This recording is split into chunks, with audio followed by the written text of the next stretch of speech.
የኛው ቤት ይሄ ነው የሚፈርሰው። የጋስቀጭን ነው ብሎናል። እስቲ ካለ ጋስቀጭኑ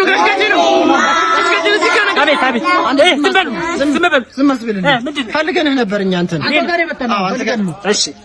እሺ ተበተን ሄዱ ምን ልጅ ጋር ነው ደሞ ወለ ልጅ ጋር ለማስተማር እንዴት ናችሁ? ሰላም ነው። በሰላም ምን ነው? እኛ ኮሪደር ልማቶች ነበር እዚህ አካባቢ ያለው ቤት ያንተ ነው ብለው መጣ ነው። እሺ ያው ፈራሽ ቤት ነው የሚፈርስ ቤት ነው። ያንተ ቤት ነው የኔ ቤት ያው የኔ ቤት ይሄ ነው። ይችላል እንግዲህ ልታፈርሱት ነው። እቺ ነው ያሁን እንዴ?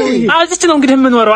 እንግዲህ ካመጣው ምን ይደረጋል? አፍርሱትና ሌላ ቤት ይሄ ጎረቤት ነው። ይሄ ዝም ብሎ ኖ ያው ዙራ እስከዚህ ድረስ ነው የሚፈርሰው። ይሄ ናት እንግዲህ እኔ ቤት እቺ ናት። እቺን እንኳን መንገዱ የሚያገኘት አይመስልንም። በቃ ይሄኛውን ቤት ነው በቃ ይሄኛውን ቤት ነው የምናፈርስ። አረ ለምን የሚፈርሰው?